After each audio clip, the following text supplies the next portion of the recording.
आज हम जो बात करने जा रहे हैं वो मेरी कबीर के साथ यात्रा। बात करीब है 1422 के आसपास की। विजुअलाइज करिएगा।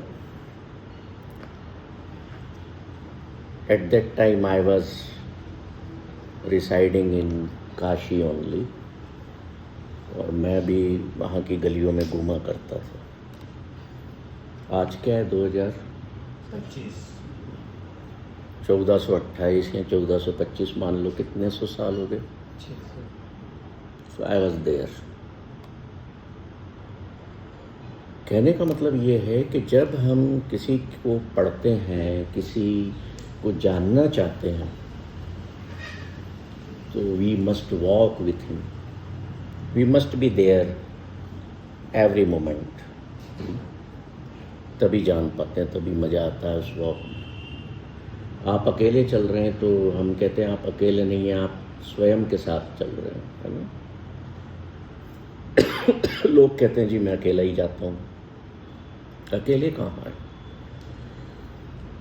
But when I wanted to walk with Nanak, I walk with him village by village. जहाँ जहाँ वो गए मैं उनके साथ जाता गया, तभी हम किसी को समझ पाएंगे, जान पाएंगे। तो आज हम कबीर के साथ, वॉक बहुत लंबी है पर हम जितना उसको आज के सेशन में कवर कर पाएंगे लेंगे। शुरुआत में मुझे नहीं पता, मैंने कहीं कहानी पढ़ी है, ये किसने लिखी है, सच भी है कि नहीं, पर बात बड़ी इम्पोर्टेंट कहती है, तो हम उस कहानी से शुरू करेंगे। एक ऐसा आइलैंड था जहाँ पर लोग रहते थे कुछ, ऑल वर ब्लाइंड, सारे अंधे। अब अंधों ने दुनिया देखी नहीं, उनने कभी देखा नहीं। और वहाँ की एक बड़ी विचित्र बात थी, किसी के यहाँ कोई बच्चा पैदा होता था ना, तो वो देख सकता था, उसको कुछ समय बाद वो लोग अंधा कर देते थे। पर उनके अंधेपन के कारण भी वो हर चीज़ समझते थे, विजडम से भरे थे, जानते थे सब कुछ। अब उस एक आइलैंड पर जहाँ पर ये कम्युनिटी रहती थी अंधों की, एक व्यक्ति जाता है। अब वो तो देख सकता है, वहाँ रहता है, उनसे मिलता है। चूँकि वो भी युवा है तो उसको एक वहाँ की लड़की पसंद आ जाती है, तो वो कहता है कि मुझे इससे शादी करना है। तो लोग उसको पकड़ के कम्युनिटी के हेड के पास, मुखिया के पास लेकर के जाते हैं कि ये संभव नहीं है, क्योंकि हमारी बेटी की शादी एक अंधे से ही होगी।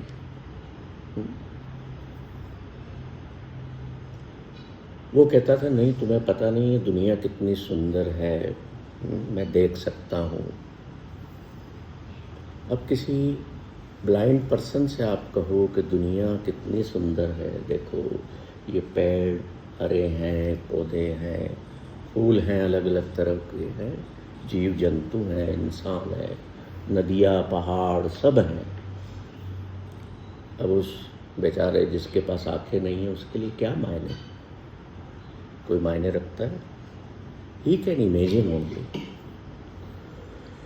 तो पूरी कम्युनिटी कहती है, जिन्होंने कभी दुनिया देखी नहीं है, कहते ये आदमी पागल है,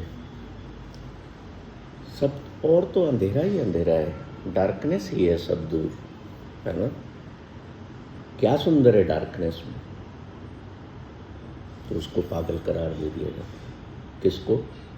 जो देख सकता है, जो देख सकता है, जिसने प्रपोजल दिया कि इस लड़की से मैं शादी करना चाहता हूँ। मान गए शादी के लिए आखिर में, पर उन्होंने क्या शर्त रख दी कि you will have to join our community as a blind person, हम तुम्हें ब्लाइंड करें। ये कहानी है। और ये जितने महापुरुष दुनिया में हुए हैं, जिनका आपने अभी एक बड़ा सुंदर सा भजन सुना सलील भाई से, हम उनको धन्यवाद भी देते हैं कि वो स्पेशली आए। तो ये जितना संसार है ना, नानक कहते हैं अंधों का है। आंखें खुली हुई भी हैं, आंखें देखती भी हैं, फिर भी लोग अंधे ही हैं।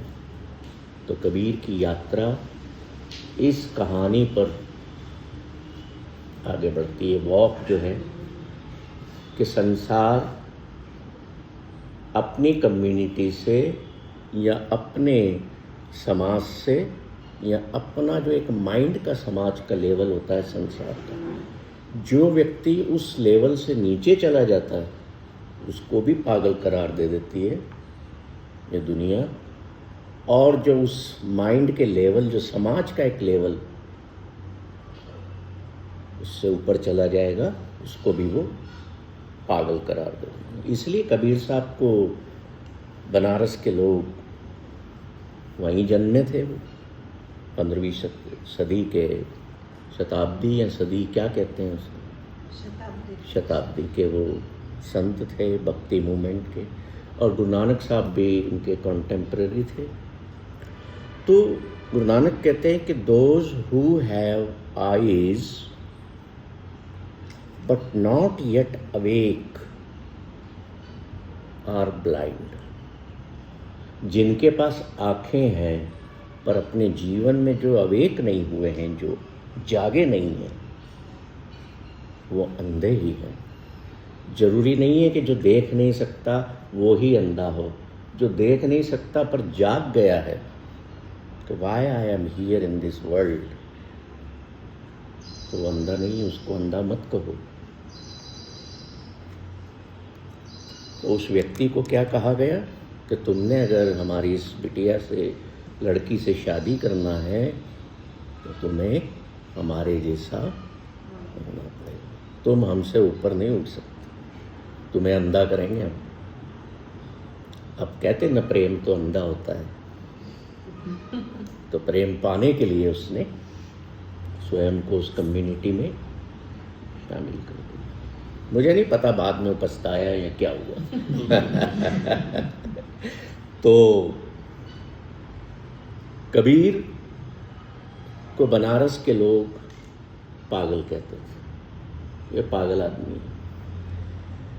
क्योंकि वो कहता था हिंदुओं के प्रति कि ये ब्राह्मणवाद जो है ये सब पाखंड है, सब पाखंडी हैं ये लोग, लोगों से पता नहीं क्या क्या रिचुअल्स कराते हैं। मुस्लिमों के प्रति वो कहता था कि ये भी पागल हैं, सुबह सुबह ईश्वर को, खुदा को चिल्ला चिल्ला करके बुलाते हैं जैसे कोई वो सोया हुआ हो। तो अगर आप अब धर्मों को, लोगों को, समाजों को आप पागल कहेंगे तो आपको कौन स्वीकार करेगा? उसको किसी ने स्वीकार नहीं किया, क्योंकि वो कम्युनिटीज़ को बिलोंग नहीं कर पाई। उसकी thought process, it was different thought process from common platform of community, जो हमारे समाज के मन का एक तल होता है, उससे डिफरेंट थी। तो उस को पागल करार दे दिया गया।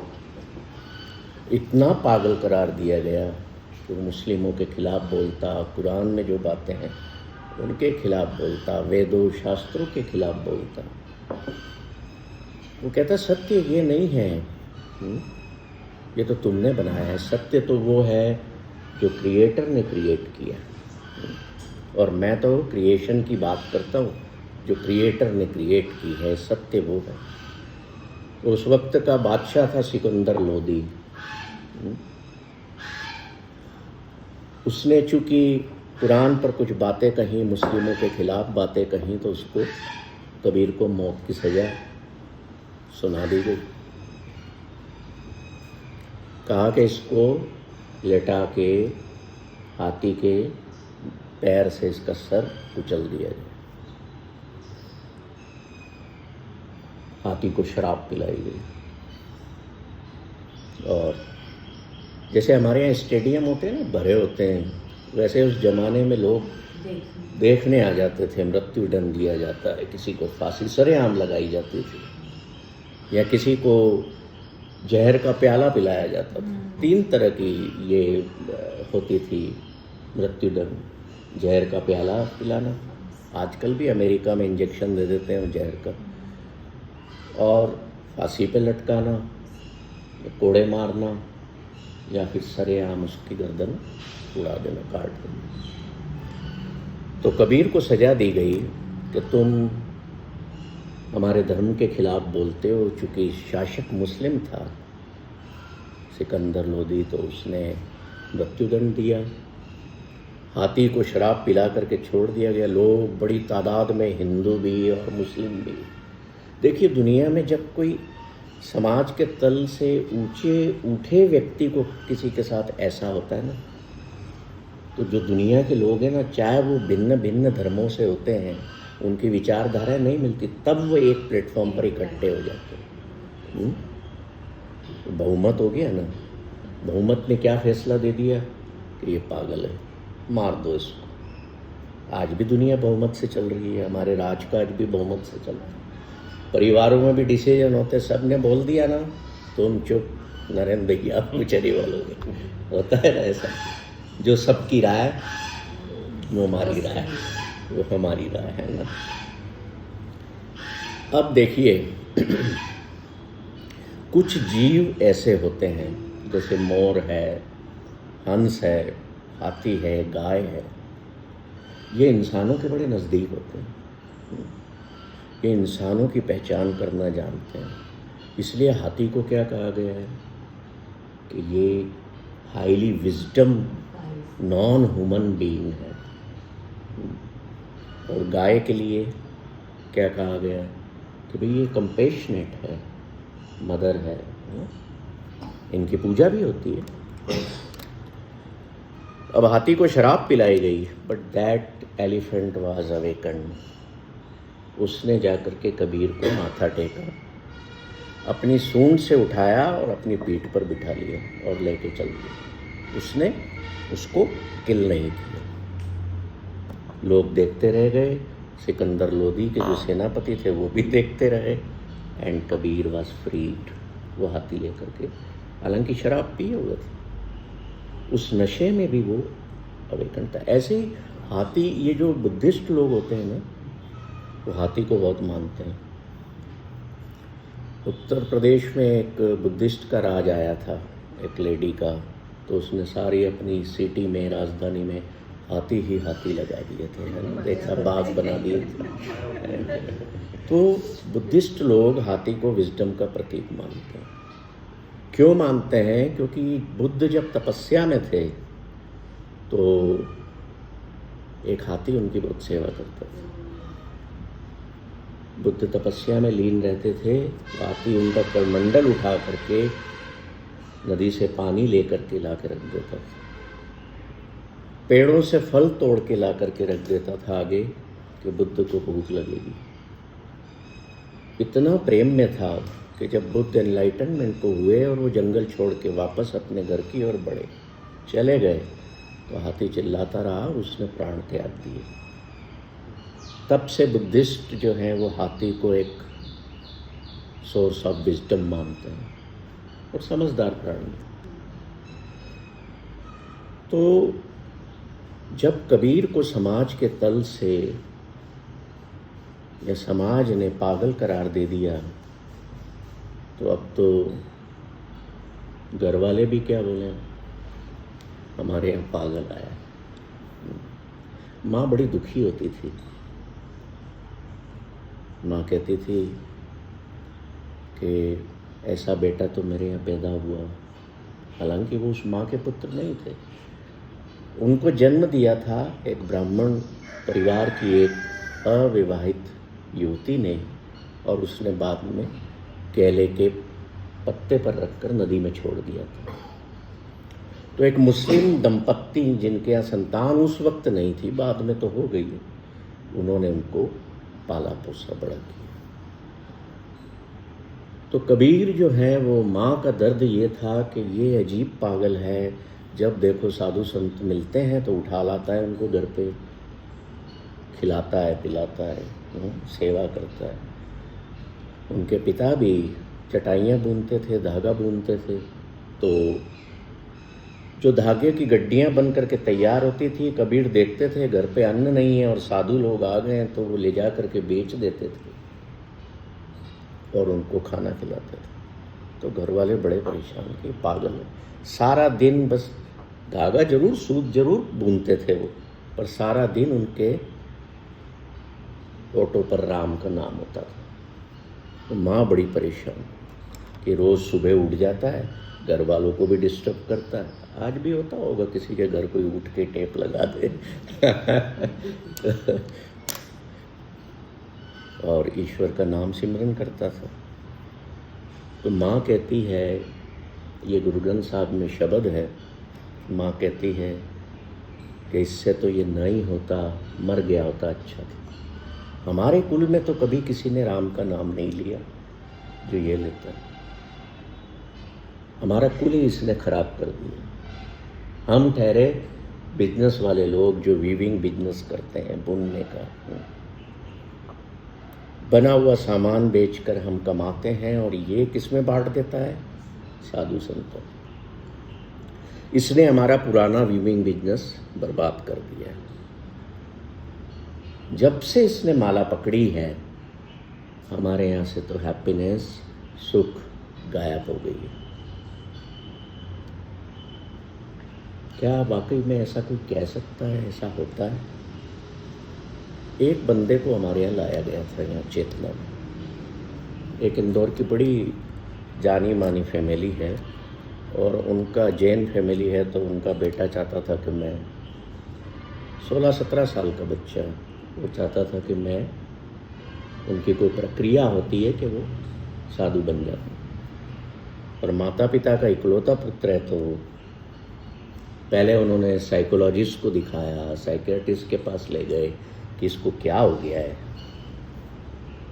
तो उन्होंने कहा कि ये भाई बच्चा, इसको कोई बीमारी नहीं है, पर he wants to connect with those people, इसका माइंड सेट है ना।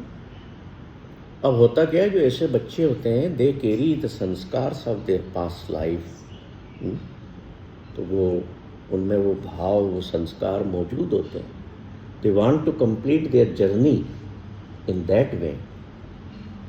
तो किसी ने बोला कि आप वहाँ ले जाओ, वहाँ चले जाओ, ले आए सब यहाँ।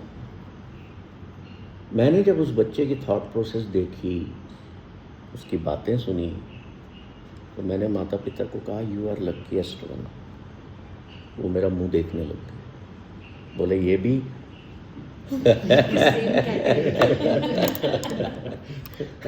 ये भी गए गुजरे। तो उनके पिताजी मेरे को कहते हैं, 1 मिनट सर बाहर आइए, हम आपके पास लाए कि इसको जोड़ो हमारे साथ, आप तो तोड़ रहे हो आप भी। मैंने कहा नहीं, वो टूटेगा नहीं। वो जो रास्ता जीवन का अपनाना चाहता है उसको मत रोको, लेट हिम डू इट। समझो इस चीज को। फिर माता पिता 4-5 बार आए अकेले, उन्होंने समझा। Then they started process. ये अखबार में भी फिर आया था कि एक बच्चा जो है वो जैन साधु बन गया। खैर, हम वापस कबीर पर लौटते हैं। तो वो जो माँ जो है वो देखिए दुनिया में जा कर के लोगों को, अपनी जेठानी देरानियों को कहती है कि देखो कैसा बिगड़ेल बच्चा है मेरा। वो कहती है, नित उठ केड़ी गागर आने लीपत जीव गयो। ये गुरबाणी में है, तो थोड़ा सा मैं इसको समझाऊंगा। ताना बाना कछु न सूझे, हर हर रस लपटे हो, हमारे कुल कोने राम कयो। कि हमारे कुल में तो कोई राम कहता ही नहीं था, जबकि माला लई निपुते। अब पूत या सपूत नहीं कह रही, निपुते कह रही उसको कि वर्थलेस चाइल्ड है, इसने माला पकड़ ली है, तब ते सुख न भयो। कि हमारे घर की खुशियाँ ही गायब हो गई। मतलब यही हो गया ना कि जब संसार के माइंड के तल से, लेवल से आप ऊपर या नीचे होंगे, तो लोगों के प्लेजर्स गायब हो जाएंगे, वो आपके खिलाफ खड़े हो जाएंगे। अब परिवार भी, माँ भी खिलाफ हो गई है, वो जाके लोगों को बाहर कहती है, अपने मिलने वालों को, रिश्तेदारों को, कि सुनो जेठानी, सुनो देरानी, अचरज एक भयो, सात सूत इन मुडिये खोए, ए मुडिया क्यों न मुयो। ये मर क्यों नहीं गया था? ऐसा बच्चा जिसने हमारे घर की खुशी गायब कर दी। दुनिया में हम देखते हैं कि कई बच्चे ऐसे होते हैं परिवारों में, अगर हम उल्टा देखें तो माँ बाप से गाली गलौज भी करते हैं, कई तो मारने को दौड़ते हैं। कई बच्चे यहाँ लाए गए ऐसे जो पेरेंट्स लेके आते हैं कि भाई ये हमें मारता है। क्यों ऐसा होता है? और कोई बच्चा ऐसा होता है कि मैं तो साधु बनूंगा, और कोई बच्चे ऐसे होते हैं जो आपके कहने पे चलते हैं, कोई थोड़ा एडजस्ट करते हैं, हर तरह का है। अब आप एक परिवार ही देखें, एक परिवार में मान लो 6 पुत्र हैं, 2 पुत्रियां हैं, माँ बाप सेम हैं, पर सबके स्वभाव अलग अलग। देखा है ऐसा? होता है? क्यों होता है? और वही बड़े होकर के आपस में प्रॉपर्टी के लिए भी लड़ते हैं, खून के प्यासे हो जाते हैं, एक दूसरे के आना जाना बंद कर देते हैं। क्यों? है तो एक ही माँ बाप के। वो इसलिए होता है कि जितनी जो भी सोल इस धरती पर आती है वो अपना एक डिस्टिंग्विश, अपना एक डिफरेंट पर्पस लेकर के आती है। अभी आप जीवन में कहते हैं ना, हमें जीवन का उद्देश्य बनाना है, लाइफ का पर्पस बनाना है। But did you any time think about what is the purpose of your soul? हम नहीं सोच पाते, हम ध्यान ही नहीं देते। और हमारे जीवन में खुशियाँ तभी दूर होती हैं, तभी हमसे बिछड़ती हैं, तभी हम नाखुश रहते हैं, दुख में रहते हैं, क्योंकि हम जो चाहते हैं, जो हमारा माइंड चाहता है कि मैं दुनिया में वो बनना चाहता हूँ, but the purpose of the soul for this travel of life is different. तो दोनों में कॉलिजन होता है, दोनों में झगड़ा क्रिएट होता है भीतर। और अगर आत्मा दुखी है तो हम कभी भी हैप्पीनेस के मोड में नहीं रह सकते। अब आपने अपने बच्चे को कहा भैया तुम्हें कलेक्टर बनना है, वो बनना चाहता है कि मैं तो हीलर बनूंगा, मुझे लोगों की डॉक्टर बन करके सेवा करनी है ना। तो 2 डिफरेंट पाथ हो गए कि नहीं हो गए? इसलिए कहते हैं कि बच्चों से पूछो कि आप क्या चाहते हो। वो नहीं बोलेगा, उसकी आत्मा बताएगी कि मेरा पर्पस ये है। हमने एक मास्टर क्लास में बात की थी, द पर्पस ऑफ सोल, है ना। आप उसको सुनना चाहें तो यूट्यूब पर है मेरे उस पर। ऐसे ही जीवन में लोग, बहुत कम लोग पर्पस ऑफ डेथ बनाते हैं। कभी सुना कि मेरी मृत्यु का मकसद क्या हो, उद्देश्य क्या हो? सुना कभी?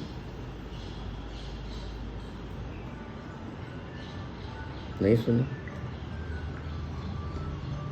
ना हम अपनी मृत्यु का पर्पस जानते हैं, ना हम अपनी सोल का जानते हैं, बस हम जिए चले जा रहे हैं। We are just existing on this planet.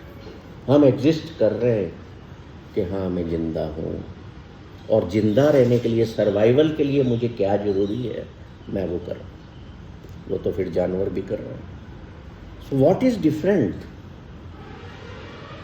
Different ये है कि God has given us a mind through which we can evolute just like sky. तो डेथ का पर्पस गुरु गोबिंद सिंह जी अपने जीवन में कहते हैं, बताते हैं कि तुम्हारी मृत्यु भी ऐसी होना चाहिए कि जो दूसरों के लिए एक प्रेरणा बने। कोई अपने बच्चों को कटवाना चाहेगा क्या? या कहेगा कि जाओ मैं तुम्हारी छाती पर बर्छियाँ खाते हुए देखना चाहता हूँ, मैं तुम्हारी छाती पर तीर लगते हुए देखना चाहता हूँ, जाओ मरो? कहोगे आप अपने बेटे से या अपने पिता से? That was the purpose of death.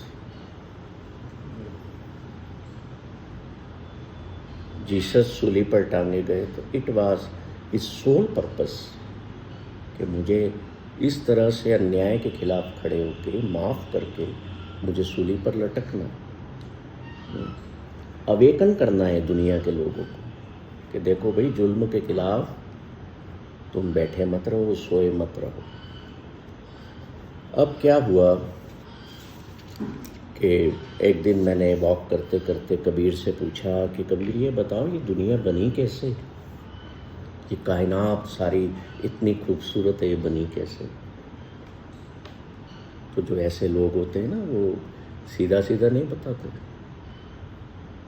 उन्होंने एक शब्द की रचना कर दी।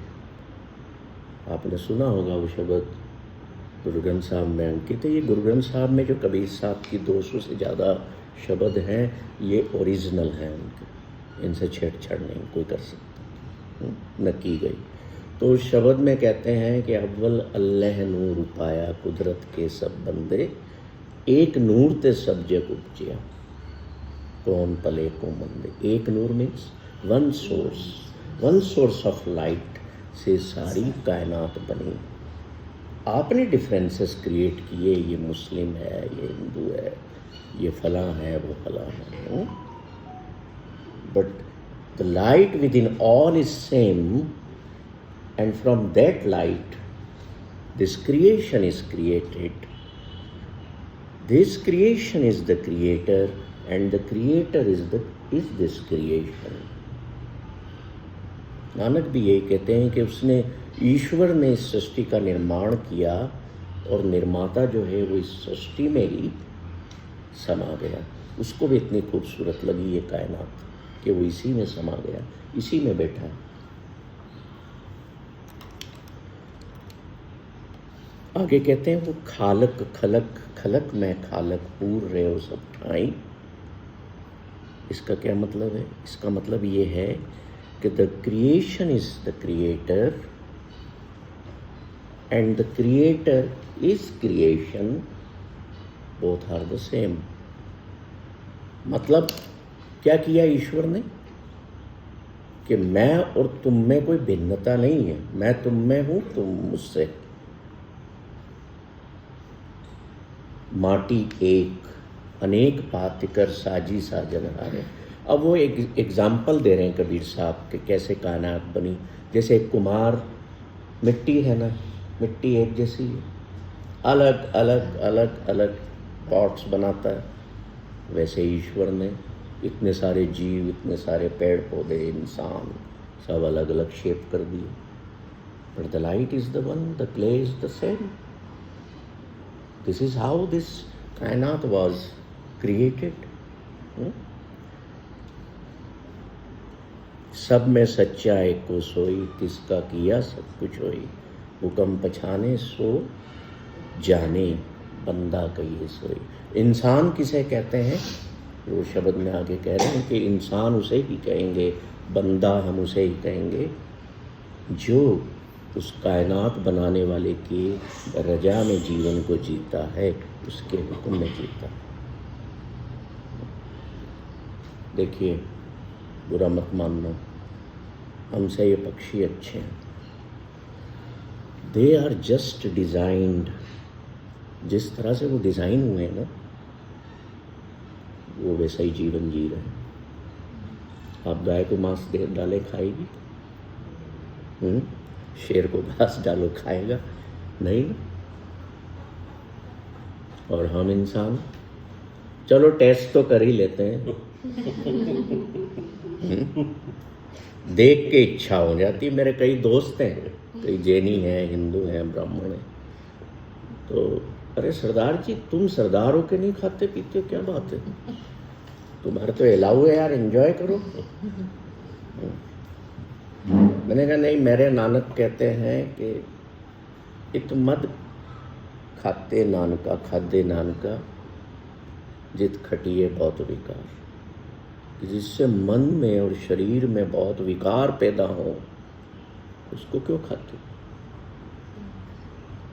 गुरु नानक कहते हैं जित खाद्य तन पीड़िए मन में चले विकार, कि जिसको खाने से तुम्हारे भीतर और मन में विकार पैदा होते हैं। एक शराबी शराब पी करके जब घर पे आता है और एक बंदा और है उसी उम्र का, घर में शराब पी करके नहीं आया है, दोनों के व्यवहार में फर्क होगा। तो मन में विकार पैदा हो, शरीर में विकार पैदा हो, तो उसको क्यों खाते हो? ये विवेक पर छोड़ा गया। नानक नेवर सेड डायरेक्टली कि तुम मांस मत खाओ। वो तो कहते हैं कि मांस खाने वाले मूर्ख लोग, मांस पर चर्चा करने वाले भी मूर्ख लोग हैं। भाई तुम भी तो उसी मांस के बने हुए हो जिस मांस के पशु पक्षी बने हैं। Why you talk about this? आप किसी से कहोगे ना, बुद्ध से कहोगे, नानक से कहोगे, महावीर से कहोगे कि बताओ ईश्वर क्या है, तो दे विल बिकम साइलेंट, वो चुप हो जाएंगे। They will never reply. तो जो महापुरुष होते हैं, जो गुरु होते हैं ना, वो सीधा जवाब नहीं देते, वो इशारा करते हैं कि अपनी विवेक और बुद्ध के साथ तुम निर्णय लो। अगर तुम्हारे मन और विकार में मांस खाने से तुम्हारे शरीर और मन में विकार पैदा होते हैं मांस खाने से, तो तुम्हें माइंड दिया है ना ईश्वर ने, बुद्ध दी है, विवेक दिया है, तुम सोच लो क्या करना है। और जो खाता है उसको भी बुरा मत कहो, जो नहीं खाता है उसको भी अच्छा मत कहो। Are you getting my point? तो कबीर कहते हैं कि मैं उससे मिल गया हूँ, उस क्रिएटर के साथ मैं वन हो गया हूँ, इसलिए मेरे जीवन के सारे एंजाइटी और फियर्स दूर हो गए। I remain always, I keep my self always in eternal happiness. कहे कबीर मेरी शंका नासिक सरब निरंजन डीठा। अब हमने अवेकनिंग की बात की, तो मैंने कबीर से पूछा, मैंने कहा कबीर ये बताओ, तुमने ये तो बता दिया कि कायनात कैसे बनी, किसने बनाई, मैं कौन हूँ, तुम कौन हो, हम कौन हैं, सब क्यों है इस संसार में? तो कबीर कहते हैं कि मैं का मतलब ये शरीर नहीं है, तुम्हारा नाम नहीं है ना। मैं आपसे कहूँ कि आप मोहित हैं, तो कबीर कहते हैं no, this is your just name, just identity for the world, है ना। या इनको कहूँ कि रुचि है, दीज आर आइडेंटिटीज़। या मैं कहूँ कि तुम एक शरीर हो, तो कबीर इससे भी डिनाई कर देते कि no, you are not a body. मैंने कहा तो फिर क्या हूँ? तो कहते हैं you are a part of that light who created this creation. वो सोल कह लो, आत्मा कह लो, प्रकाश का तत्व कह लो, या ईश्वर का अंश कह लो। तो मैंने कहा वो कौन है? वो फिर बड़ा सुंदर कह बताते हैं, एक शब्द में कहते हैं, मैंने जब कहा ना कि वो कौन है जो हमारे भीतर बसा हुआ है, जिसकी वजह से हम जिंदा हैं, और तुम कह रहे हो कि तुम वही हो, तो प्रश्न खड़ा होगा ना कि मैं वही हूँ तो कौन हूँ? तो कहते ना ए मानस ना ए देव, ना ए जति करावे सेव, ना ए जोगी ना अवधूता, ना इस माय न काहू पूता। कि ना तो ये हुमन है, वो तत्व की बात हो रही है जो हमारे भीतर है, वो ना तो हुमन है, ना वो कोई देवता है, ना वो योगी है, ना वो कोई साधु है, ना कोई वो माँ है, ना कोई वो पुत्र है। ये जितने तुम्हारे रिश्ते हैं वो कुछ भी नहीं है, वो इन सब से परे है, अलग है।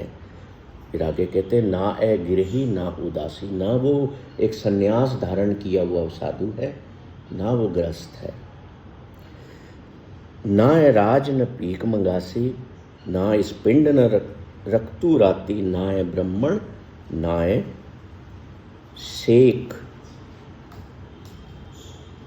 ना ए तपा कहावे शेख, ना ए ब्राह्मण ना ए खाती। ना तो ये ब्राह्मण है, ना खाती है, ना ये शेख है, न ये तपा है, ये कुछ भी नहीं है, और न ये मरता है न ये जीता है, जन्म भी नहीं लेता, तो फिर कौन है? वो आखिरी में कहते हैं, जीवन मरण दो मिटवाया, कहो कबीर, ए राम की अंश जस कागज पर मिटे न मंस। जैसे कागज पर स्याही से लिखी हुई चीज मिटाई नहीं जा सकती ना, आजकल तो रबड़ निकल गए हैं, बहुत सारी चीज़ें हो गई हैं कि मिटा दोगे, उस वक्त की बात है जब स्याही, देखो उस समय के ग्रंथ जो आज से 600 साल 500 साल पहले गुरु अर्जन देव जी ने, गुरु ग्रंथ साहब जो हस्तलिखित था, भाई गुरदास जी लिख रहे थे, उसके दर्शन होते हैं, वो स्याही नहीं मिटी। तो उस वक्त की जो स्याही थी कागज पर लिखी, नहीं मिट सकती थी ना, ऐसे ही वो हमारे भीतर जो तत्व है वो मर नहीं सकता। तो कहते हैं कि जो तेरे अंदर भीतर तत्व है ना, that is a part of that light source, और वो निकल गया तो सबकी राम नाम तो मैंने कहा ये तो हमें पता ही नहीं था। कबीर साहब को मैंने बोला कि हमें तो ये पता ही नहीं था। कहते हैं कि संसार सोया पड़ा है, तुम भी सोए पड़े हुए, जागे कहाँ हो? मैंने क्यों भाई, अभी मैं जागा हुआ हूँ। बोले कहाँ, इसको थोड़ी बोलते हैं अवेक होना कि तुमने आंखें खोल ली, सुबह नींद में से तुम उठ गए, तुम जागे नहीं हो। संसार के, समाज के तल के लोग भी जागे हुए नहीं हैं। तो आप जितने दुनिया में महापुरुष आए, गुरु आए, वो एक ही बात कहते हैं, उठ जाग। इसका मतलब ये नहीं कि माँ बच्चे को डांट रही है, अरे जाग ओए तेरी बस निकल जानी है, वो नहीं। जागो means you have the power within yourself to illuminate. You have the power within yourself to evolve your mind. You have the power within yourself to cleanse your heart, to make your heart noble, generous and happiest one. हमारे भीतर शक्ति है, कबीर कह रहे हैं। तो अब ये जागने पर ना, पांचवें नानक का एक बड़ा सुंदर सा शब्द है, वो कहते हैं, नैनो नींद पर दृष्ट विकार, श्रवण सोए सुन निंद विचार, रसना सोई लोग मिठे साथ, मन सोया माया बिस्मात। कि तेरी आंखें करप्शन में लगी हुई हैं, सोई हुई हैं, तू दूसरों की खूबसूरती में ही लगी हुई है, तेरी आंखें देखने में। तेरी जुबान क्या कर रही है? डिफरेंट टेस्ट को टेस्ट करने में लगी हुई, सोई हुई है ना। तुम्हें कोई रोकता है कि ये मीठा मत खाना, तुम प्री डायबिटिक हो, पर माइंड करप्टेड है। वो कहेगा ये इधर उधर हो तो मैं एक पीस उठाऊं, होता है ना? सर जाग जाओ, सो रहे हो क्या आप? तो कहते हैं, नैनो नींद पर दृष्ट विकार, तेरी आंखें जो हैं वो तो विकार ही देख रही हैं। क्यों? क्योंकि भले खुली हुई हैं पर तेरी दृष्टि जो है वो करप्टेड है, वो सोई हुई है। इसीलिए गुरु नानक ने कहा था कि अंधे वो होते हैं जो खुली आंखों से भी सत्य को नहीं देख पाते। तो हमें अवेक क्या होना है? हमें दुनिया के ट्रुथ और रियलिटी को देखना है। जब हम ये देखना शुरू करेंगे ना, तो you will be lifted from the level of mind of the society. वो गाना सुना तो थोड़ी सी लिफ्ट करा दे, तो थोड़े से लिफ्ट होते जाओगे। समाज फिर पूछना आपको बंद कर देगा कि ये तो पागल है, नहीं जाना। इसके पास बैठेंगे ना तो पागल होके ही आएंगे, या इंदौरी भाषा में क्या होगे, बेंडे होके आएंगे। नहीं जाना अपने को। अभी देखो इस वक्त हम यहाँ 10, 12, 15 लोग बैठे। क्यों आए हो भाई आप लोग ये पागलपन की बातें सुनने? इस पागल के पास क्यों आए हो, क्या जरूरत थी? और भी बहुत सारे शहर में प्रोग्राम्स बड़े बड़े हो रहे होंगे गीत संगीत के, वहाँ जाते कुछ आपको मज़ा आता? या और भी कुछ सेमिनार्स हो रहे होंगे, कुछ भी हो रहा होगा। इतना बड़ा शहर है, आजकल तो बहुत कुछ होता है। The reason behind this, you are seeing less people here. Kabir की भाषा में कहूँ तो बाकी सारे सोए पड़े। They have no interest within themselves कि who is residing within me due to which I am alive. उसको जानना ही नहीं चाहते, उस तत्व से हम मिलना ही नहीं चाहते, हम अकेले बैठना ही नहीं चाहते। लोग अकेले नहीं बैठते हैं, अखबार उठा लेंगे, आजकल मोबाइल उठा लेंगे, टीवी चला लेंगे, या किसी को फ़ोन लगाएंगे, या किसी को पकड़ेंगे, आ यार बैठ, बहुत दिन से आया नहीं। क्यों? अकेले बैठने में डर लगता है। डर इसलिए लगता है कि जो पिछला पास्ट रहा जीवन का, उसमें कर्म ऐसे हुए, सोच ऐसी रही कि वो काटने को दौड़ती है, कहती है तूने ये गलत किया तूने। और हम सुनना नहीं चाहते जब आत्मिक तत्व बोलना शुरू करना चाहते। ठीक है, तो गुरु नानक, 5वें नानक कह रहे हैं कि नैनो नींद पर दृष्ट विकार, श्रवण सोए सुन निंद विचार, रसना सोई लोभ मिठे स्वाद, मन सोया माया बिस्मात। Mind is sleeping asleep in this illusion of the world, the maya of the world. In relations, क्या हैं वो illusions? 2 illusions हैं जिससे ये संसार निर्मित हुआ। First is your relations and second is your possessions. Relations और possessions से ये संसार बना है और किसी चीज़ से नहीं बनता। और ये both are इल्यूजन्स। क्यों? क्योंकि दोनों इम्परमानेंट हैं, आप भी इम्परमानेंट हैं। तो जो इम्परमानेंट है, जो खत्म होगा, जो विनाश हो जाएगा, जो नाशवान है, which is not going to be intact after some time, वो इल्यूजन ही हुआ ना, सत्य कहाँ हुआ? आज जिस चेहरे को आप शीशे में देख रहे हैं, you know that is also an illusion. शीशे के आगे से हटे तो गायब हो गया ना, कि नहीं हुआ? अंकल हुआ कि नहीं हुआ? तो वो इल्यूजन हुआ ना। बड़े खुश हो रहे थे शीशे पे, वाह मैं बहुत बहुत हैंडसम लग रहा हूँ, है ना? सब होते हैं, आप ही नहीं, मैं भी, सब होते हैं। आज पगड़ी अच्छी बंधी है, आज दाढ़ी अच्छी सेट हो गई है, आज इनने दाढ़ी बनाई तो बहुत दाढ़ी अच्छी बनी है। हमारे ना सरदारों में कहीं कहीं दाढ़ी यहाँ तक होती है जी। तो शादी के बाद पत्नी ढूंढती है मैं किस कहाँ पर करूँ। मेरे साड़ू साहब है, वो यहाँ तक है पूरे। अब वी डोंट कट इट। तो उनकी पत्नी मजाक में कहती, तब मुझे पता लगा कि ये बात भी दुनिया में होती। फिर आगे 5वें नानक कह रहे हैं, सगल स्नेही अपने रस माही, कि जितने तुम्हारे रिश्तेदार हैं ना, वो सब सोए हुए अपने अपने रसों में। आप बैठते हो ना अपने परिवारों में, सब क्या कहते हैं, मेरे को ये अच्छा लगता है, मेरे को वो खाना अच्छा लगता है, मेरे को वहाँ जाना है, मेरे को यहाँ जाना अच्छा लगता है। होता है कि नहीं?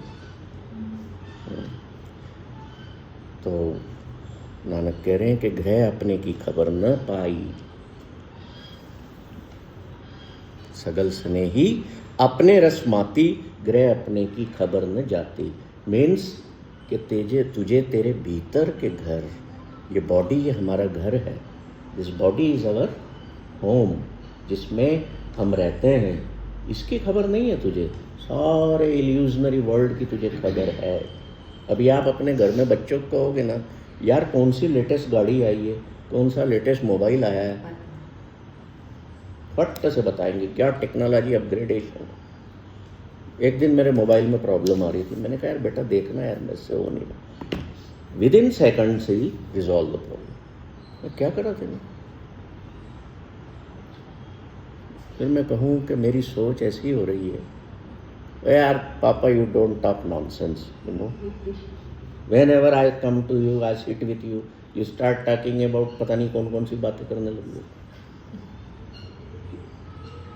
तो इसलिए वो कह रहे हैं ग्रह अपने की खबर न जाती कि तुझे अपने घर, इस घर और उस घर में जो हो रहा है उसकी न्यूज़ ही नहीं है, तुझे पता ही नहीं है। तो आखिरी में कहते हैं इस ग्रह में कोई जागत रहे, साबत वस्तु वो अपनी लगे। मतलब कि इस घर में कोई ऐसा एक तत्व है जो जाग रहा है और वो तुझे भी जगाना चाहता है। जहाँ पर साबत वस्तु अपनी लहे मीन्स जहाँ पर resides your all happiness of life. उस तत्व के तल पर तुम सोल के लेवल पर जब तुम जीना शुरू कर दोगे, you will be happiest person on the earth. क्योंकि वो कभी भी तुमको इम्प्योरिटी से दूर नहीं करेगी, प्योरिटी की तरफ लेके जाएगी। तुम्हारी थॉट प्रोसेस, तुम्हारे कर्म प्योर होंगे तो फिर क्या होगा? हैप्पीनेस ही हैप्पीनेस। कोई एंजाइटी खड़ी होगी, कोई चिंता लगेगी? सर नहीं लगेगी ना। Start living not only just on the level of body and mind. Go deep inside, meet that beautiful element of your life, then you will really enjoy your life. तो ये जो प्यूरिटी और impurity पर बात हुई है ना, मेरे को एक कबीर की एक वॉक और याद आ गई। वो बैठे हुए थे और एक पंडित उनके पास बैठा था। मैं वहाँ से गुजर रहा था। मैंने कहा कबीर बैठे, पंडित बैठे, मज़ा आएगा, चलो अपन भी बैठ गए। भाई उनके पास कोई मौलवी बैठा हो या पंडित बैठा हो फिर तो मज़ा आना ही आना है। उन्होंने धोना है उसको। तो अपन कहा कि चलो we are happy person, will enjoy. मैं बैठ गया। मैं भी कबीर धागा सूत रहे थे, सूत काटते हैं, क्या बोलते हैं वो, ही वॉज वीविंग। तो उठा, पत्नी लोई आई, थाली रख गई रोटी की। कबीर बैठा, राम नाम लिया और खाना खाया। पंडित का काम अब चालू हो गया। पंडित बोला, अरे भाई भोजन कर रहा है तो कम से कम हाथ तो धो लेता, शुद्ध कर लेता, पैर धो लेता, जगह साफ कर लेता। क्या तू इंसान? अब कबीर कितनी सुंदर बात कहते हैं वहाँ पर, देखिए, सुनिए आप, मज़ा आएगा आपको। कबीर कहते हैं कि भाई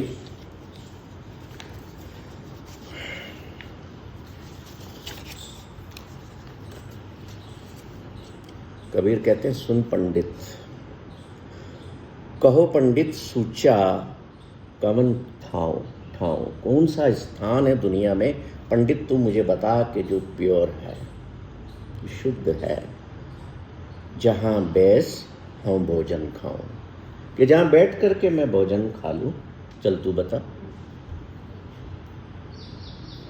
वो चुप है। अब क्या बोले पंडित?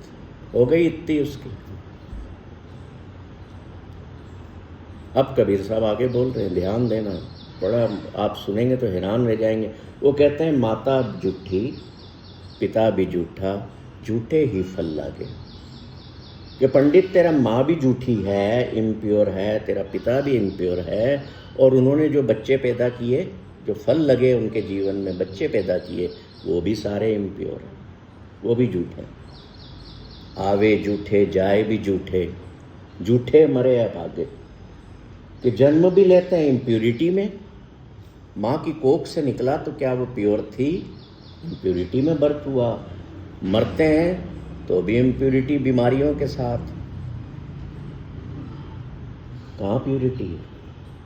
पंडित कुछ बोले, उसके पहले बोलता, रुक अभी मेरी बात पूरी नहीं हुई। मैंने कहा यार कमाल है, मज़ा आ रहा है। बोले, जैवा झूठी, बोलत झूठा, करण नेत्र सब झूठे। बोले ये जिगां है ना, ये भी झूठी, इम्प्योर है। कान भी, आँखें भी तो झूठी हैं। क्या ये सच सुनना जानती हैं या तुम्हारी आंखें सच देखना जानती हैं? तो फिर इम्प्योर ही हुई। संसार की इम्प्योरिटी को तुम देख रहे हो, तुम्हें उसमें ही मजा आता है। और आज भी यही हो रहा है ना, हो रहा है कि नहीं हो रहा है? हम निंदा सुनने बैठ जाते हैं तो मजा आता है कि नहीं? कि नहीं आता है? तो कान भी हमारे इम्प्योर, आंखें भी इम्प्योर, जेबा भी इम्प्योर। इंद्री की झूठ उतरस नाही, ब्रह्म मगन के लूठे। हमारी जितनी इंद्रियां हैं सारी इम्प्योर हो चुकी हैं। तो बता पंडित, कहाँ प्यूरिटी है जहाँ करके मैं बैठ के ये भोजन ग्रहण करूं? फिर वो कहते हैं सुन और सुन, परेशान मत हो। अगन भी झूठी, जिस आग से ये भोजन बना वो भी इम्प्योर। Water is impure. पानी झूठा, झूठी भैंस पकाया, झूठी करछी परोसन लागा, झूठे ही बैठ खाया। तो वो करछी भी झूठी थी जिससे परोसा गया। रसोई भी झूठी थी। क्यों झूठी थी?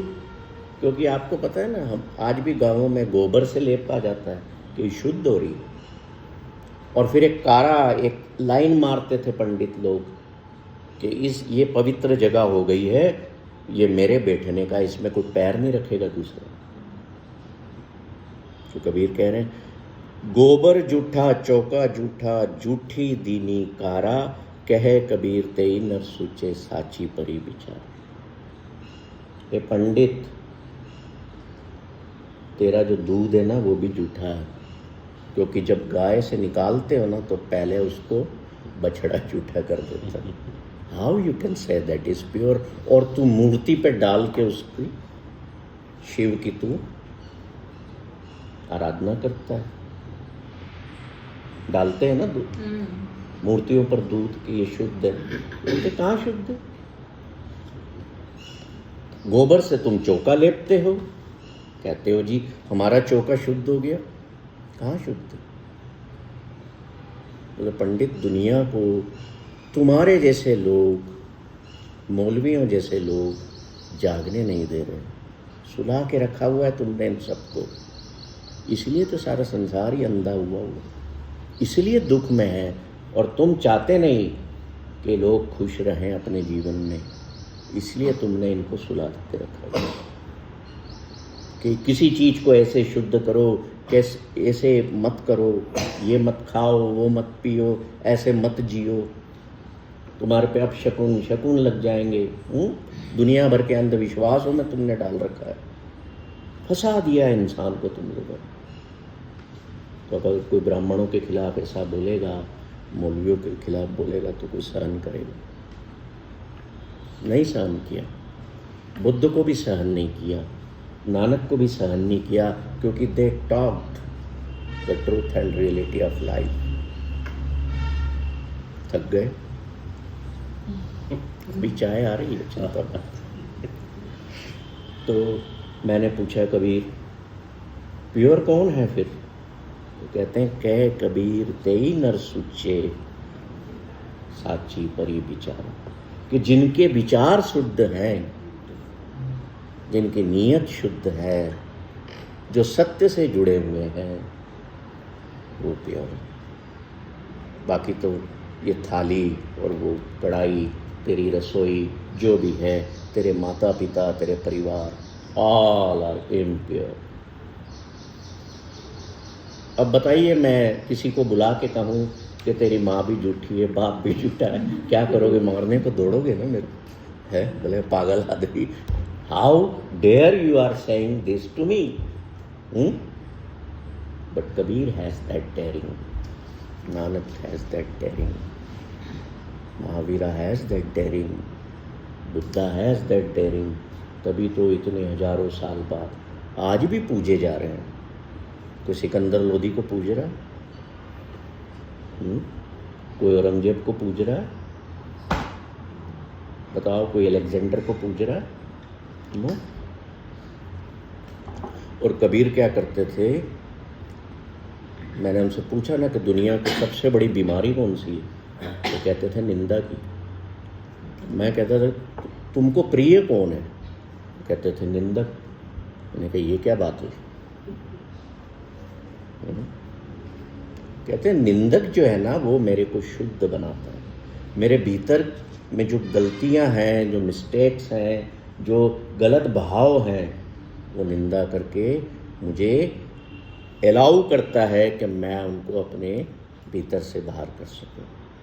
इसलिए अ स्लेंडरर, एक निंदक, is my best friend in the world. वो निंदा कर रहा है किसी की तो पाप है, मेरी निंदा मेरे मुंह पर कर रहा है ना तो पाप नहीं है, तुम उसके पैर में पड़ जाओ।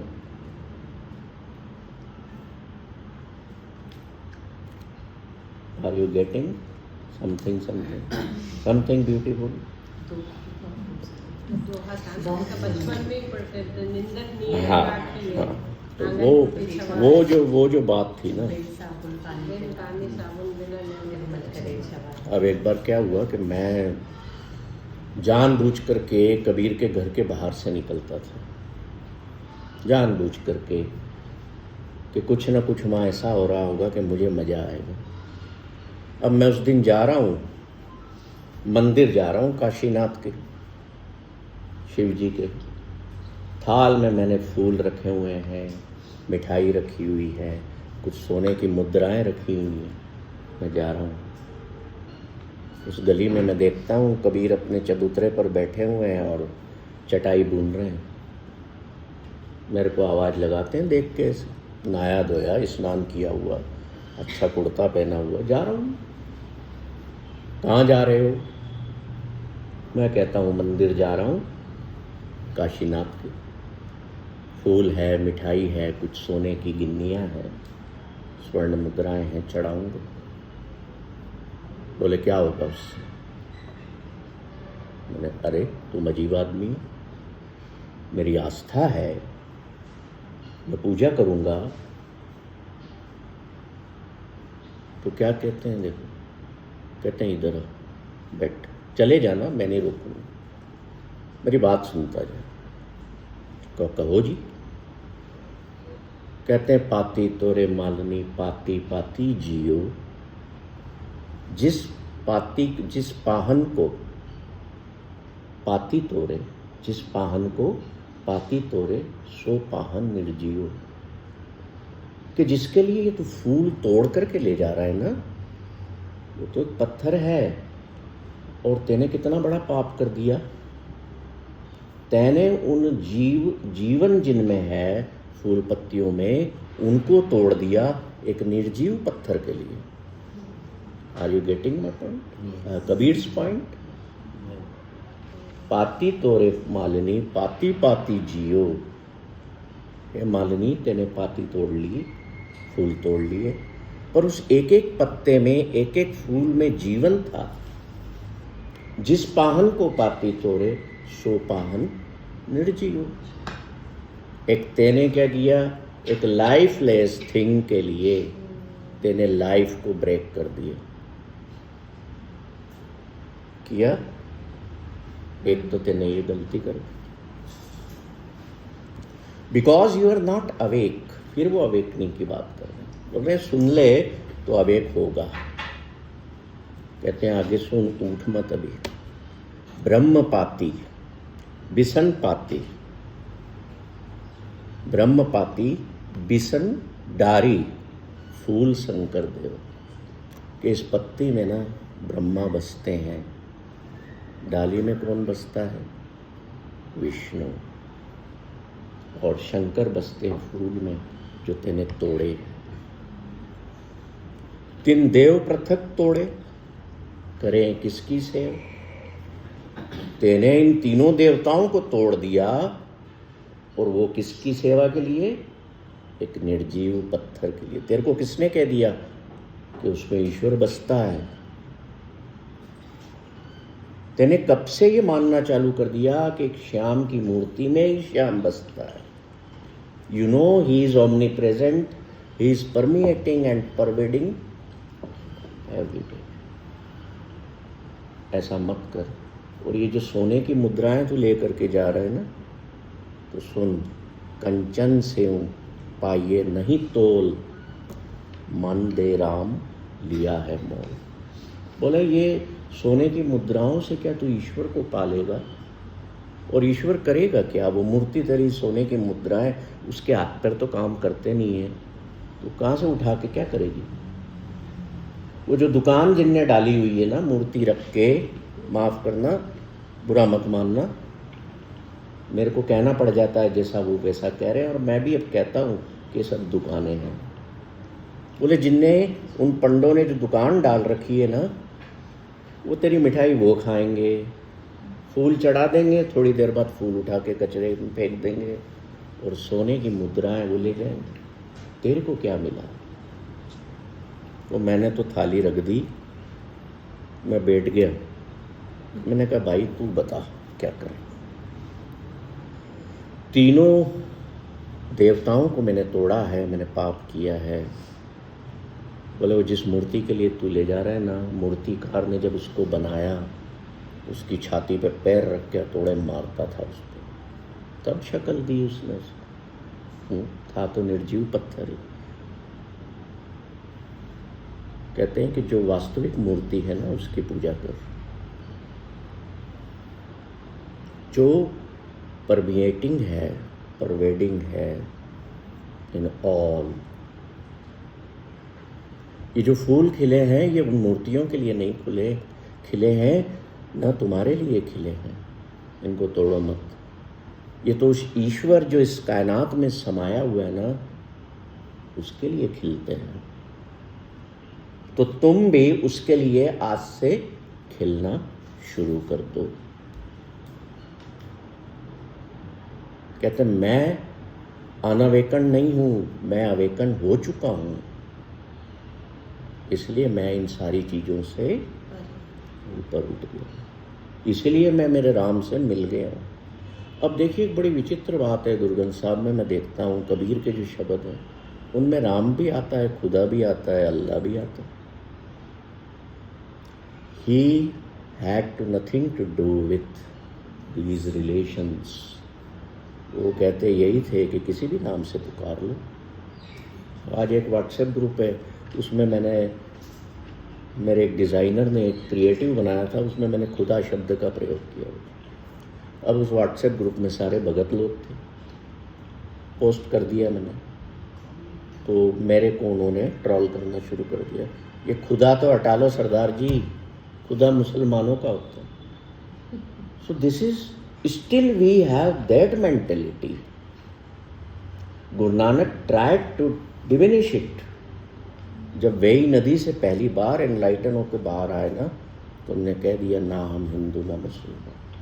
जब कबीर से पूछा कि तुम कौन हो, तो कहते हैं मैं न हिंदू न मुसलमान हूँ, मैं तो राम का अंश हूँ, खुदा का अंश हूँ।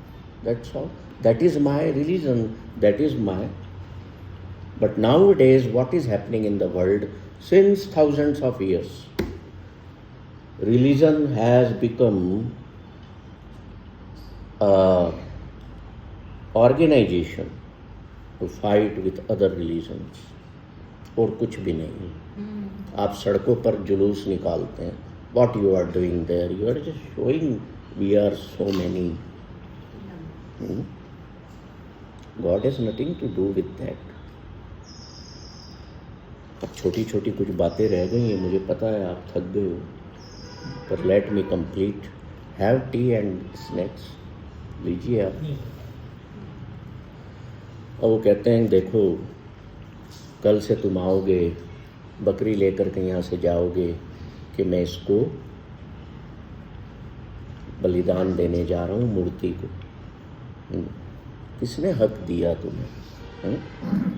You murder living beings for the sake of, for the worshipping of lifeless stone।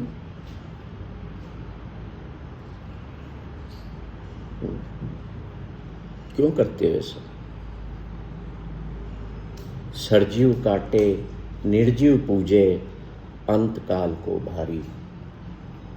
कि जिसके अंदर जीवन है उसको तुम काट देते हो निर्जीव की पूजा के लिए। Your lost moments of your life will be very heavy for you. कुछ लोग बहुत तकलीफ़ों में मरते हैं। अभी इसी वीक मेरे एक बहुत अच्छे मित्र के पिताजी चल बसे 89 ईयर्स के। वो हरिद्वार गया हुआ था, पिताजी पीछे थे नौकर के पास। नौकर ने नारियल पानी दिया 11:30 बजे, उनने पिया और बोले अब मैं सो रहा हूँ, मुझे डिस्टर्ब ना करे कोई। तो सोए के सोए रह गए। कल उनका बेटा आया, मैं बस रोने लग गया। मैंने क्यों रोता क्यों यार? You should be happy that your father went in calmness without suffering. नहीं तो अस्पतालों में देखो, सुइयों में गुथे हुए लोग तड़प रहे हैं। कितनी बेकार, कितनी सफरिंग वाली मौत मिल रही है। और तुम्हारे पिता बड़े आराम से घर में अपने पलंग पर लेटे हुए, with in few second he left. Why are you crying? Why? He lived his life fully. 89 years is not a joke. और वो भी बगैर ब्लड प्रेशर के, बगैर डायबिटीज के। थाली भर के दे दो ना मिठाई, हैप्पीली खा लें। और खाने के बाद फिर सोचेंगे नहीं और ये मैंने ये खा लिया, कहीं ये नहीं हो जाए। हाँ, हम तो पहले खा लेंगे। वो जो जवाई लोग होते हैं ना, ससुराल जाते हैं तो सास क्या करती है, नहीं नहीं बेटा तुम कुछ खाते पीते ही नहीं हो, एक पराठा तो और लेना पड़ेगा। वो बेचारे नहीं उतर रहा फिर भी रख देंगे। मेरे साथ भी होता था ऐसे। फिर वो साला आया या ससुर जी आया, अरे कुछ खाया नहीं, ये एक लड्डू तो और लो भी। ये कहाँ फंस गए यार। तो कबीर कह रहे हैं कि मालिनी पूली जग पुलाना, हम पुलाने नहीं, कि तुम सब सोए पड़े हो, अवेक नहीं हुए, भूले हुए हो। पर मैं ऐसा नहीं हूँ, इसलिए मैं नपा तुला खाता हूँ। मैं वही खाता हूँ जिससे मेरे मन और शरीर में विकार नहीं होते। ठीक है सर?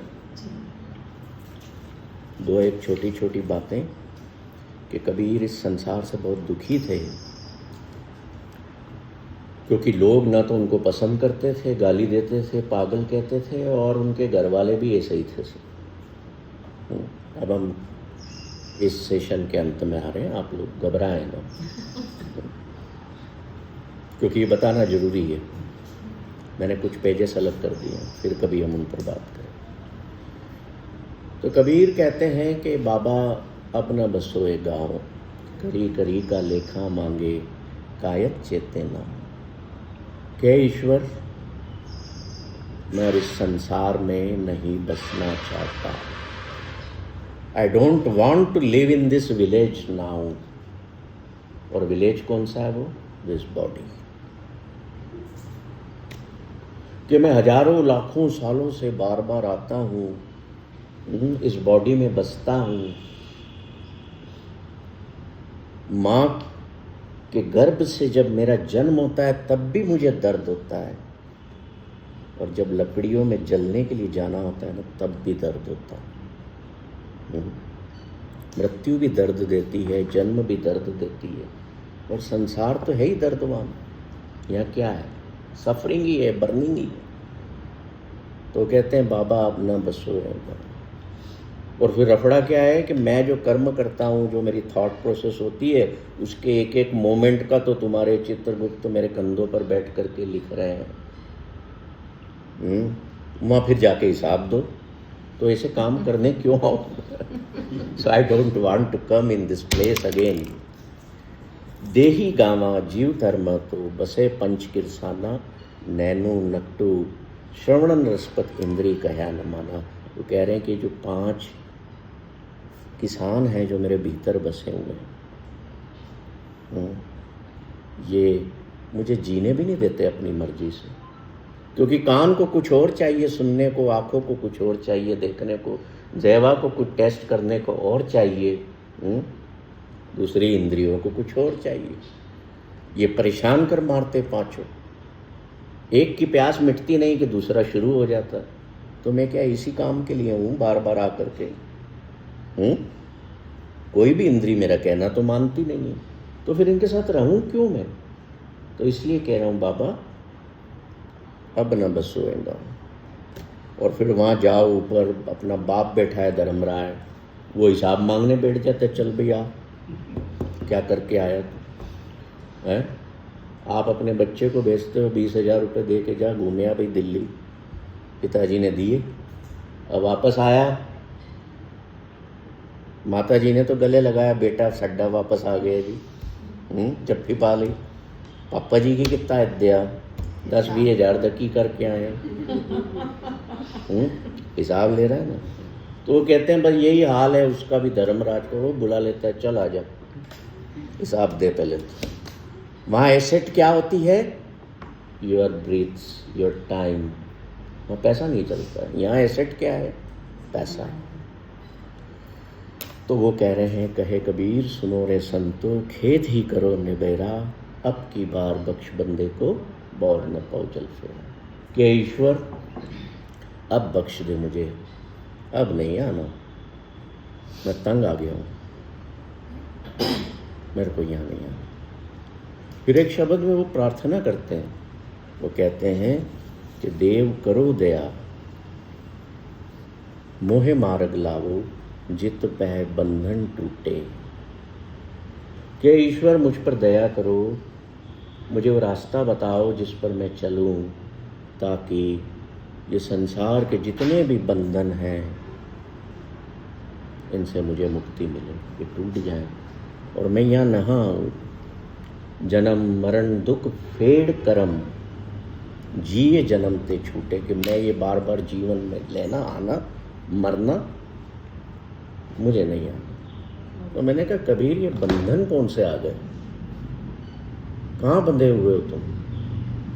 तो कहते हैं तेरी माँ, तेरा बाप, तेरे भाई, तेरे रिश्तेदार, सारे बंधन ही तो हैं तेरे लिए। तेरा शरीर, ये भी तेरे लिए एक बंधन है, पिंजरा है। मैंने कहा तो फिर मैं तो कंफ्यूज हो गया। मैंने कहा फिर माँ बाप को भी बंधन मान लूँ, सबको बंधन मान लूँ, तो बताओ मुझे तुम कैसे कह रहे हो ये? तो नानक इसको एक्सप्लेन करते हैं मुरुगन साहब, वो कहते हैं बंधन माँ पिता संसार, बंधन सुत कन्या अरनार।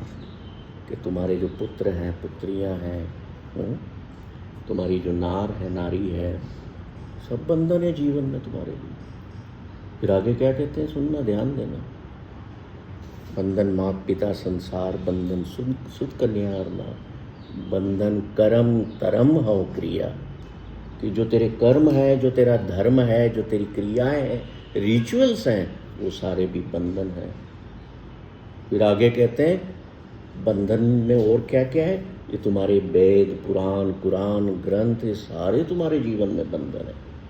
ये तुमको बांधे हुए, तुम्हारे को वो फ्रीडम का एहसास नहीं होने दे रहे जो एटर्नल हैप्पीनेस तुम्हें दे सके।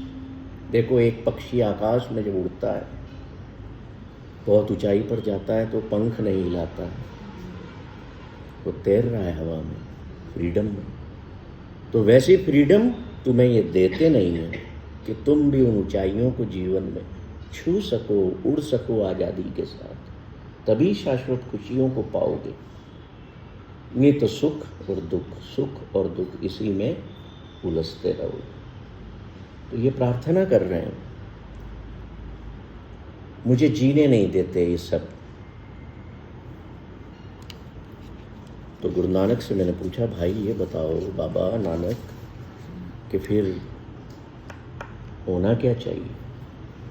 तो कहना चाहिए तुमने रहना परिवार में ही है, तुमने रहना संसार में ही है। अगर ये सारे लोग, ये संसार, ये तुम्हारी इंद्रियां, तुम्हारी माया का चक्कर तुम्हारी आत्मिक तरक्की को नहीं रोकता है, ये अलाउ करता है कि तुम फ्रीडम लेकर के आकाश में उड़ सको, तुम उस एटर्नल हैप्पीनेस को महसूस कर सको, तो फिर ये तुम्हारे जीवन में बंधन नहीं होंगे। और अगर ये तुम्हारा जीवन खराब ही कर रहे हैं, तुम्हें वो फ्रीडम अलाउ नहीं हो पा रही है, तो तुम्हारे लिए सारे ही बंधन हैं। बहुत सी बातें हैं। कबीर के साथ वॉक 1-1.5 घंटे में पूरी नहीं हो सकती, है ना, बहुत लंबी है। जब मेरी उनसे आखिरी बार मिलना हुआ, मैं बहुत सारी चीज़ें छोड़ के लास्ट पे आ गया हूँ। मैंने कहा कबीर, मैंने तुमसे बहुत कुछ जाना, थोड़ा बहुत अवेक भी हुआ हूँ। अवेकनिंग का रास्ता क्या हो? क्या रास्ता हो जागने का? मैं सोया हुआ हूँ ना, इतनी समस्याओं से घिरा हूँ, इतनी पीड़ाओं से घिरा हूँ, मेरी थॉट प्रोसेस खराब रहती है दिन भर। कोई रास्ता है इनसे बाहर आने का, अवेकनिंग को पाने का? तो कहते हैं घट भीतर तू देख विचार, बंदे खोज दिल हर रोज, ना फिर परेशानी माँ है, ऐ जो दुनिया सिहर मेला दसतगिरी ना है। तो कहते हैं कि जो दुनिया है ना, ये तो एक सिहर मेला है, मैजिक शो है। इसको तो एक मैजिक शो ही मान, एक नाटक मंडली मान। यहाँ रियलिटी में कुछ भी नहीं है। जिनको तू अपना कहता है वो अपने नहीं है, वो अपने ही तेरे जीवन में सबसे ज़्यादा दुख लाते हैं। तेरे मोहल्ले का दूसरा रहने वाला जीव नहीं दुख लाएगा। जिनको तू अपना कहता है वही दुख का कारण है तेरे लिए। रहना इन्हीं में है, पलायन नहीं करना, बट बी अवेक। अवेक कैसे होना है? कि रोज जब तू शाम को रात को सोने लगे तो खोज कर अपने भीतर की, अपने दिल को खोज, एनालाइज कर कि मैंने आज क्या गलत किया किसी के साथ, मेरे कौन से विचार थे जिन्होंने मेरी मनस्थिति को बिगाड़ा। जो मेरा हार्ट है वो ईश्वर की सीट है, वहाँ पर ईश्वर बसते हैं, बैठते हैं। उस सीट पर मैंने किन किन को बिठा रखा है? उनको हटाऊं वहाँ से। ईश्वर की सीट खाली तभी होगी when you will search within your heart। उन परेशानियों को बाहर कर दे। जब तू सर्च करेगा, अपने दिल को खोजेगा ना, तो अपने स्वयं के साथ बैठेगा, तेरी सारी परेशानियां, एंजाइटीज दूर हो जाएंगी। क्योंकि वो कहते हैं कबीर, जाकी दिल साबत नहीं, ताको कहाँ खुदा है। कि जिनका हृदय प्योर नहीं है, खुदा वहाँ के बस ही नहीं सकता। और खुदा आकर के न बसा तो you can not feel the eternal happiness, the bliss, the Ananda in your life. तुम फिर सफरिंग में ही अपना जीवन जियोगे, आओगे जाओगे, लगे रहो इसी में।